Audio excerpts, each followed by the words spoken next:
ഞാൻ ഇലക്ഷന്റെ സമയത്തും പറഞ്ഞു, എന്റെ മുമ്പിൽ ഇടതും വലതുമില്ല, എന്റെ മുമ്പിൽ ശത്രുക്കളില്ല, എന്റെ കൂടെ സ്ഥാനാർത്ഥികൾ അവരേ ഉള്ളൂ.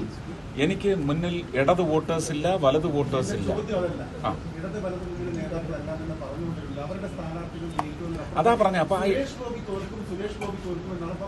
പറഞ്ഞോട്ടെ, ഞാൻ അദ്ദേഹത്തെ ഇന്നലത്തെയും മെനിഞ്ഞാന്നത്തെയും അദ്ദേഹത്തിന്റെ ചില ക്രൗര്യം നിറഞ്ഞ വാക്കുകളുടെ പശ്ചാത്തലത്തിൽ ഇനി ഞാൻ അദ്ദേഹത്തെ ചേട്ടനെന്ന് വിളിക്കില്ല. അദ്ദേഹത്തിന് ശ്രീ കെ മുരളീധരൻ.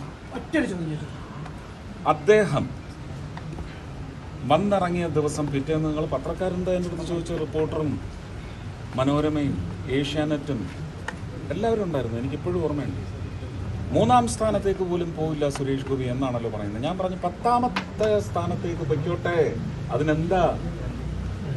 ഇത് ജനങ്ങളല്ലേ തീരുമാനിക്കുന്നത്.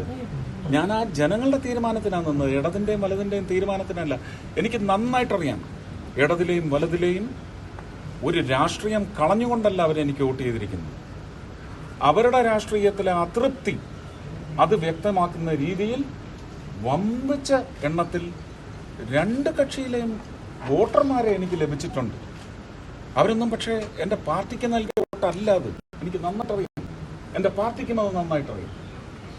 അവരും പറയുന്നുണ്ട്, ഞാൻ പറഞ്ഞ ഒരു ഭൂരിപക്ഷത്തിന്റെ എണ്ണത്തിലേക്ക് വന്ന് ചേരുന്നത് ആ വോട്ടുകളായിരിക്കുമെന്ന് പറഞ്ഞിട്ടുണ്ട്.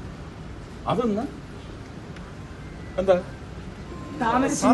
താമര ചിഹ്നത്തിൽ കേരളത്തിൽ നിന്ന് മത്സരിച്ച് ജയിക്കുന്ന ആദ്യത്തെ BJP സ്ഥാനാർത്ഥിയാണ്. അതുകൊണ്ട് ഞാനിത് ഈ വിജയം സമർപ്പിക്കുന്നത് ഭാസ്കർ റാവു ജിക്കും മാരാർജിക്കും മുകുന്ദേട്ടനും 800 ചില്ലാനം കുടുംബങ്ങൾ ഇപ്പോഴും കണ്ണീരിൽ കഴിയുന്നുണ്ട്, രക്തസാക്ഷികൾ. അവർക്ക് ഞാൻ ഈ വിജയം സമർപ്പിക്കുന്നു. 2 വാക്കും കൂടി ഈ പറയുന്ന ഇത്രയും കാലത്ത് ഞാൻ എന്താ പറയുക, ഇടയ്ക്ക് ഏറ്റി പറഞ്ഞു.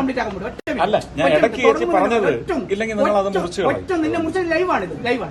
ഈ രാഷ്ട്രീയ നേതാക്കന്മാർക്ക് കഴിയാത്തത് ഒരു പൂർണ്ണമായ രാഷ്ട്രീയക്കാരനല്ലാത്ത സിനിമാ താരത്തിലൂടെ കേരളീയത്തിന് അറിയുന്ന ഒരാൾക്ക് എങ്ങനെ സാധിച്ചു എന്നുള്ളതാണ് ചോദ്യം. അല്ല, അത് പൂർണ്ണമായിട്ട് ഞാൻ അംഗീകരിക്കുന്നില്ല. ഒരു സിനിമാ താരമായ ഒരിക്കലും അങ്ങനെ പറയുന്നു. കേരളത്തിന് പരിചയം എന്നാണ് ഉദ്ദേശിച്ചത്, ഇപ്പോഴല്ല. ആ പരിചയം 19-ലില്ലായിരുന്നു, 21-ലില്ലായിരുന്നു. അന്ന് ഞാൻ MP അല്ലേ. ആ പരിചയം ജനങ്ങൾ കൂടുതൽ മനസ്സിലാക്കി.